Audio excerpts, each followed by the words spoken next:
Hey, it's Captain Matt, Boat Buyer's Secret Weapon, and today we're talking about buying a boat from a boat dealer, new or used boat, doesn't matter.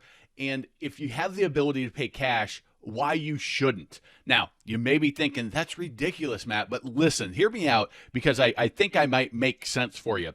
So, cash, in my opinion, is not king when you're buying a boat. First of all, when you're buying a new boat or a used boat from a boat dealer, it's important to understand how they make their money. So when you look at it, the biggest chunk obviously comes from selling the boat. They make anywhere from, on the super high side, 25% to on the low side, 10%.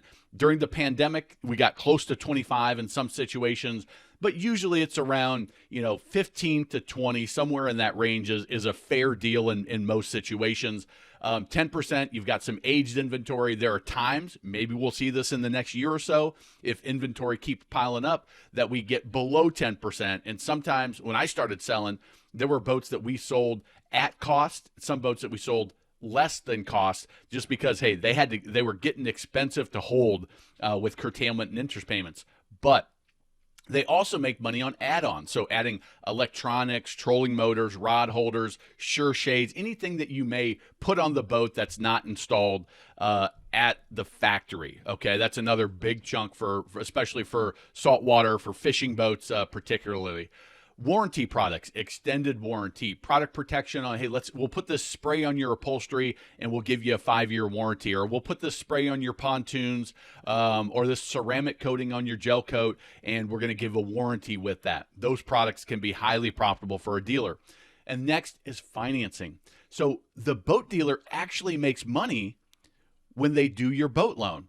Guess what? The lender that you do a loan is going to make money as well. They're just going to take all of it and not split any with the boat dealership. But the way they pay the boat dealership for handling the pulling of credit, taking the application, processing the loan, getting any documentation, and really all the lender is doing on their side is they're going to approve it, 100% approval, and they're also going to fund it and take care of all the paperwork on the back end. Okay. For that, for the dealer handling all their stuff, they make 1.5 to maybe down to 0.5% of the loan amount. Now, it depends on the rate they give you. They could make more than 1.5%. They could make 2, even 2.5, depending on the rate. But these are kind of typical. If they make that money and get to keep it, if the loan stays on the books, not paid off for at least 3 months, sometimes it's 6 months, depending on what the exact deal is. So here's why this is important. If you walk into the dealership and you say, hey, listen, I'm going to pay cash for this boat. That's one of the first things you say. I expect your best deal. I'm going to pay cash. One, I've had that happen to me. And a lot of times that comes off like attitude, like, hey, I'm paying cash. You better treat me right. I got the money in my pocket right now. That's how it came off to me with the people that did that with me at times. Doesn't put you in a great position to negotiate. But also it tells the salesperson, hey, they don't understand how we make money here. And so, yeah, I'm gonna do my best, but maybe I can slip some things in that aren't going to be great for the customer.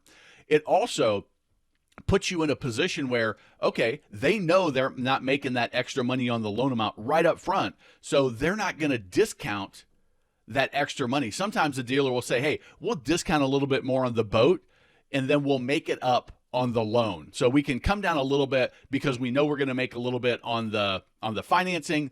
And now you've got some extra, maybe 0.5% or 1%, but it's a little bit more. And also they know if you're going to finance, you're more likely to buy some of those warranty products. You're more likely, you have another person that you talk to, and maybe you'll do some other upgrades. So they want that opportunity. So as a smart buyer, you're going to give them that opportunity and then say, hey, if I finance with you, can you come down a little bit more versus paying cash or financing with another lender? You're going to get the same about rate. And then once you get that loan, they're typically, just verify this, they typically are simple interest loans with no prepayment penalties. So now what can you do? Hey, that first payment comes in, you pay 90% of it off, and after the third month, then you pay the whole thing off, and you might pay $20 of interest, $50 of interest, depending on your loan amount. That's how, in my mind, how you negotiate And that's why I don't think cash is king. Now, if you want an even better deal on your boat, learn how to negotiate based on my experience selling them in the industry. In my first time Boat Buyers Academy, I have what's called the magic money saving method. It's the negotiation technique. It's super friendly. It's super easy to use to get the absolute best price. The first time Boat Buyer Academy makes sure that you get the best boat for your needs and you can buy it with confidence. So you can check that out. If you get the Boat Buyers Toolkit, which comes totally free. If you get that, you can actually upgrade to the Boat Buyers Academy and the Magic Money Saving Method, and do that all right there. If you found this valuable, or if you have a story to share, go ahead and put that in the comments. I would appreciate it. And remember, life truly is better on a boat.